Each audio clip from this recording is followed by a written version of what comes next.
اسرائیلی وزیر اعظم نتن یاہو کا 40 سال پرانا خواب پورا ہو گیا ہے۔ جی ہاں، نتن یاہو 40 سال سے ایک ہی خواب دیکھ رہا تھا، ایک ہی اس کی خواہش تھی، ایک ہی اس کے دل کی آواز تھی کہ کسی طرح اس کو ایک ایسا لاپرواہ اور بے وقوف امریکی صدر ملے جسے وہ یہ خوف بیچ سکے کہ وہ ایران پر حملہ کر دے۔ ایران ایک بہت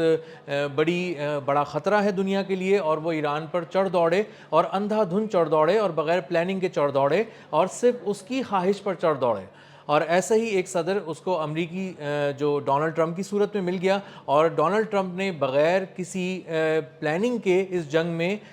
امریکہ کو جھونک دیا، اور امریکہ کی پوری فورس کو جھونک دیا، پوری طاقت کو جھونک دیا، امریکہ کی پوری معیشت کو جھونک دیا، اور امریکہ کے پورے مستقبل کو جھونک دیا۔ یہ بات میں نہیں کہہ رہا ہوں، کرس وین ہالن جو ایک سینیٹر ہیں یو ایس کے، انہوں نے ایک انٹرویو دیتے ہوئے کہا ہے کہ 40 سال سے نتن یاہو یہی خواب دیکھ رہا تھا کہ کسی طرح موقع ملے اور وہ ایران پر حملہ کرے، لیکن ظاہر ہے اس کے اندر اتنی ہمت نہیں تھی، اتنی طاقت نہیں تھی، اور اتنی دیر تک لڑنے کی صلاحیت اور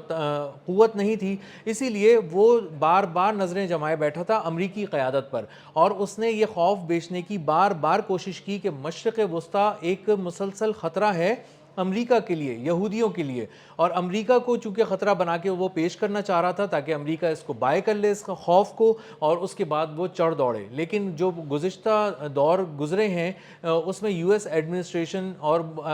کچھ ایسے صدور گزرے جنہوں نے اس بات کو سنا تو صحیح، اور مشرق وسطیٰ کی حد تک وہ آئے بھی، انہوں نے جنگ بھی چھیڑی، عراق میں جنگ چھیڑی، لیبیا میں بھی آئے، اور ہر جگہ انہوں نے اپنے آپریشنز کیے، لیکن افغانستان تک چلے گئے، لیکن وہ ایران نہیں گئے، کیونکہ انہیں پتا تھا کہ ایران ایک ایسا ملک ہے جو ترنے والا نہیں ہے، جہاں جانے کے لیے بہت سوچ بچار کی ضرورت ہے، ایک منظم منصوبہ بندی کی ضرورت ہے، حکمت عملی کی ضرورت ہے، اور باقاعدہ اس کے لیے ایک بیانیہ بھی چاہیے ہوگا، اس کے لیے قوت بھی چاہیے ہوگی، اور وہاں جب آپ جا کے ان کے سر پہ کھڑے ہو جائیں گے جنگ مسلط کرنے کے لیے، تو وہ خاموش نہیں بیٹھیں گے، وہ جواب دیں گے، اور ان کا جواب بہت بھرپور اور بہت کیلکولیٹڈ ہوگا، اور اس جواب اور اس کیلکولیٹڈ رد عمل کو فیس کرنے کے لیے ان کے پاس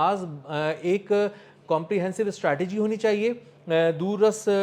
نتائج حاصل کرنے والی پالیسی ہونی چاہیے، اور وہاں پر ٹکنے کے لیے ان کو کوئی جگہ چاہیے ہوگی جو کہ مشرق وسطیٰ میں کہیں ایک اہم اڈے کی صورت میں ان کو مل سکے گی۔ لیکن ہوا یہ کہ امریکی صدر ڈونلڈ ٹرمپ ان تمام پچھلے صدور کے مقابلے میں زیادہ بے وقوف اور لاپرواہ ثابت ہوئے، اور انہوں نے نتن یاہو کے کہنے پر اندھا دھند ایران پر چڑھائی کر دی۔ اب کرس وین ہالن یہ کہہ رہے ہیں کہ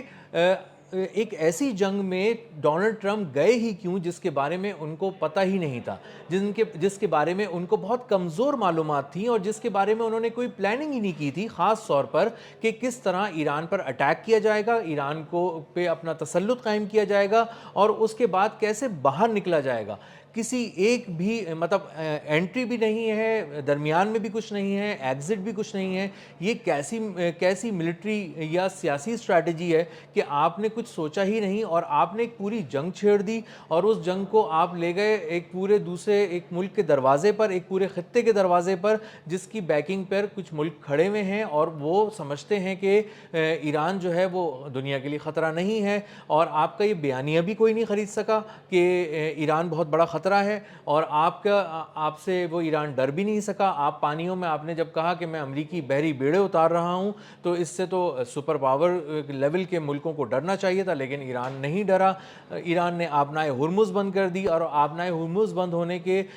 2 ہفتے کے بعد بھی آج بھی وہاں سے کوئی جہاز نکل نہیں پا رہا اس وقت تک جب تک وہ ایران کے پاسداران انقلاب سے باقاعدہ ایک پرمیشن نہیں لے لیتا۔ اور یو ایس کی نیوی جس کو آپ بھیج رہے تھے آبنائے ہرمز کو کھلوانے کے لیے، اس یو ایس نیوی کا حال یہ ہے کہ وہ تو آبنائے ہرمز تو کیا خلیج فارس سے بھی بہت دور کھڑی ہوئی ہے، اور وہ خلیج فارس کو بھی موت کا جال سمجھتے ہیں وہاں پہ داخل ہونا، اور انہیں اندازہ ہے کہ اگر وہ داخل ہوئے تو کس طرح ان کے پرخچے اڑا دیے جائیں گے۔ اب جس جنگ کی تیاری ڈونلڈ ٹرمپ نے نہیں کی، وہاں پہ اس کی فوجی قیادت جنرل ڈین کین جو ہے وہ کہہ چکے تھے کہ ہمیں اس جنگ میں نہیں جانا چاہیے، بند کمرہ اجلاس ہوتا رہا، ان کیمرہ سیشنز ہوتے رہے، وہاں پلاننگ ڈسکس ہوتی رہی، اور انہوں نے کہا کہ ہمارے پاس قوت ہے ٹکرانے کی، لیکن پھر بھی ہمیں نہیں ٹکرانا چاہیے کیونکہ بہت بہت سی چیزیں ایسی ہیں جن کے بارے میں ہماری کیلکولیشنز یا تو کم ہیں یا پھر سرے سے ہیں ہی نہیں. تو ایک ایسی جگہ جا کر ایک ایسی جنگ ہمیں نہیں چھیڑنی چاہیے جو ہماری جنگ ہے ہی نہیں. لیکن نتن یاہو نے بہت ہی خوبصورتی سے دو کام کیے. ایک تو ڈونلڈ ٹرمپ کو اپنے جال میں پھنسا لیا اور ایسا پھنسا لیا کہ گردن گردن پھنسا لیا. اب ڈونلڈ ٹرمپ ہل بھی نہیں سکتے. اور دوسری بات کہ اس نے اپنے فوجیوں کو بھی بچا لیا. اب اس کے فوجیوں کی جو تعداد ہے مرنے والے فوجیوں کی وہ اس معاملے میں کم ہے بنسبت امریکی فوجیوں کے. اس وقت اس کے فوجی مزے سے بنکرز میں چھپے بیٹھے ہیں. اس کی فوجی قیادت اسرائیل کی اور فوجی دونوں بنکرز میں چھپے بیٹھے ہیں اور ان کو اب بظاہر اتنا خطرہ نہیں ہے جتنا خطرہ محاذ جنگ پہ ڈٹے ہوئے یا کھڑے ہوئے امریکی فوجیوں کو ہے. یہاں سے مختلف جگہوں سے فوجی اور فوجی ساز و سامان دونوں موو کیا جا رہا ہے امریکہ کی جانب سے اور مشرق وسطیٰ بھیجا جا رہا ہے تاکہ ایران سے ایک بڑی ٹکر لی جائے. اور زمینی فوج بھی اتارنے کی بات کی جا رہی ہے جس کے بارے میں خود اب ایک امریکی فوجی چیخ کا کہہ رہا ہے کیونکہ اس کا بھی اپنا ایک تجربہ ہے اور وہ جنگیں دیکھ چکا ہے, لڑ بھی چکا ہے. اس نے کہا کہ ایران کی زمین پر قدم رکھنا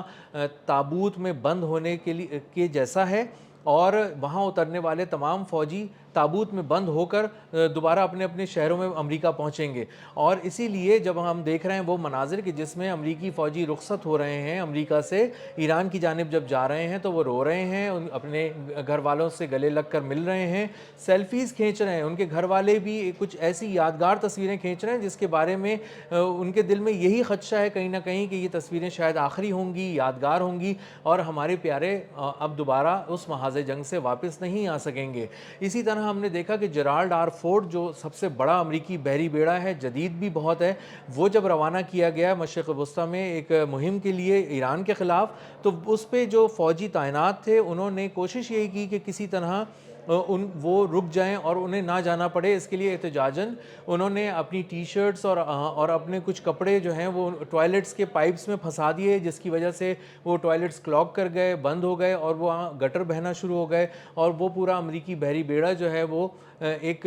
گندے نالے کا منظر پیش کرنے لگا اور اس کو ٹھیک بھی نہیں کیا جا سکتا کیونکہ وہ ساری چیزیں جو ہے وہ ایک جگہ ڈاک کرنا پڑتا ہے. اس کے لیے امریکی بحری بیڑے کو کھڑا کرنا پڑتا ہے, اس کے بعد اس کی صفائی ہوتی ہے اور اس میں بھی کئی لاکھ ڈالر خرچہ آتا ہے. تو یہ خاموش احتجاج امریکی فوجی کر رہے ہیں کیونکہ وہ اس بات کو سمجھ رہے ہیں کہ وہ جو تھوڑی بہت چیزیں گراؤنڈ پہ رہ کر دیکھ رہے ہیں انہیں اتنا صاف نظر آ رہا ہے کہ ایران کی جنگ اتنی جلدی ختم ہونے والی نہیں ہے اور اتنی آسان نہیں ہے. اور وہ حیران بھی ہیں امریکی قیادت کو یہ بات کیوں سمجھ میں نہیں آ رہی جبکہ یہ ایک عام سے فوجی کو سمجھ میں آ رہی ہے. لیکن اب ان کو یہ واضح ہونے لگا ہے, خود امریکہ کے اندر بھی جب اوپینین پول لیے جا رہے ہیں, جب سرویز کیے جا رہے ہیں تو اندازہ ہو رہا ہے کہ اب 80% تک امریکی یہ کہہ رہے ہیں کہ ہمیں اس جنگ میں نہیں جانا چاہیے تھا. ہم کس کے کہنے پہ یہ جنگ میں چلے گئے, ہم کیا سوچ کر یہ جنگ میں چلے گئے. تو ان دونوں سوالوں کا جواب یہ ہے کہ امریکہ نیتن یاہو کے 40 سالہ پرانے خواب کو پورا کرنے کے لیے ایران میں اندھا دھند گھس گیا ہے اور اب گھسنے کے بعد وہ پھنس چکا ہے. اب وہ بمباری تو کر رہا ہے لیکن اس کے پاس نہ بیانیہ ہے, نہ نکلنے کا کوئی راستہ ہے, نہ کوئی دنیا کو سمجھانے کی بات ہے. اور اب ڈونلڈ ٹرمپ کا حال یہ ہو گیا ہے کہ وہ کبھی فرانس کی طرف دیکھتے ہیں, کبھی اسپین کو ڈانٹ رہے ہوتے ہیں اور کبھی دنیا کو بلا رہے ہوتے ہیں کہ خدا کے لیے آؤ آبنائے ہرمز کھلواؤ, کیونکہ ان کی اپنی نیوی اس بات سے انکار کر چکی ہے کہ ہم آبنائے ہرمز کے قریب بھی نہیں پھٹکیں گے. ڈونلڈ ٹرمپ نے یہ بات واضح طور پہ کی تھی کہ ہم کمرشل ویسلز کو گزرنے کی وہاں سے گزاریں گے, ان کو اپنی حفاظتی حصار میں لے کر وہاں سے گزاریں گے یو ایس کی نیوی, اور ہم دیکھتے ہیں کہ کون بند کرتا ہے آبنائے ہرمز. اور ایرانی پاسداران انقلاب نے ہر کچھ دن کے بعد ایک کارروائی کر کے دکھا دیا کہ ڈونلڈ ٹرمپ میں یہ طاقت نہیں ہے, امریکہ کی بحریہ میں طاقت نہیں ہے کہ وہ آبنائے ہرمز کھلوائے. اور آبنائے ہرمز کھلوانا تو بہت دور کی بات ہے. خلیج فارس میں ان کے جہاز جو ہیں وہ داخل ہی نہیں ہو پا رہے اور قدم ہی نہیں رکھ پا رہے کیونکہ ان کو پتہ ہے کہ یہ جو سی بیڈ ہے یہ موت کا جال ہے اور اس کے زیر زمین جو ہے وہ میزائل کا پورا ایک نظام ایران نے فٹ کیا ہوا ہے. اس کے علاوہ بارودی سرنگیں تیر رہی ہیں, اس کے علاوہ سیٹلائٹ کی ایک بہت طاقتور ان کو سہولت حاصل ہے ایران کو. وہ سیٹلائٹ جیم کر دیتے ہیں, جی پی ایس جیم کر دیتے ہیں اور ایک طرح سے جہازوں کو اندھا کر دیتے ہیں. تو اب کون جائے گا آبنائے ہرمز اور کون چھڑوائے گا, یہ اب بھی ایک سوال ہے. تو نتن یاہو اپنے اس 40 سالہ پرانے خواب کو پورا کرنے میں کامیاب ہو گیا ہے، جس میں اسے ایک ایسا بے وقوف اور لاپرواہ امریکی صدر چاہیے تھا جو صرف اس کے کہنے پر بغیر سوچے سمجھے، بغیر کسی حکمت عملی کے، بغیر مستقبل پر نظر ڈالے وہ اندھا دھند چڑھائی کر دے، جنگ کو ایران کے دروازے پر لے جائے اور اس کے بعد اس کی ایسی براہ راست ٹکر ہو جس میں سے نتن یاہو خود بیچ میں صفائی سے نکل جائے، مکھن میں سے بال کی طرح غائب ہو جائے، وہ، اس کے یہودی اور اس کے فوجی، اور ان کو کوئی نقصان نہ ہو، اور جتنے لوگ مریں وہ امریکہ کے مریں، جتنا معاشی نقصان ہو وہ امریکہ کا ہو، جتنا سفارتی نقصان ہو وہ امریکہ کا ہو، اور جتنے مشرق وسطیٰ سے جو اس کے فوجی اڈے کے نام پہ جو اس کے پاؤں جمے ہوئے تھے وہ اکھڑ گئے، وہ نقصان بھی امریکہ کو ہو رہا ہے۔ اور اب عرب ممالک مجموعی طور پہ اس جنگ کا ایک خوفناک نتیجہ امریکہ کے حق میں یہ نکلا، امریکہ کے خلاف یہ آیا ہے کہ اب عرب ممالک کو یہ اندازہ ہو گیا ہے کہ امریکہ اتنی قوت نہیں رکھتا کہ وہ نیٹ سیکیورٹی پرووائڈر بن جائے، وہ خطے میں آپ کو تحفظ دے سکے، اور اس سے دوستی کرنے کے بعد آپ دنیا میں ہر جگہ بہت فخر سے اور بہت اعتماد سے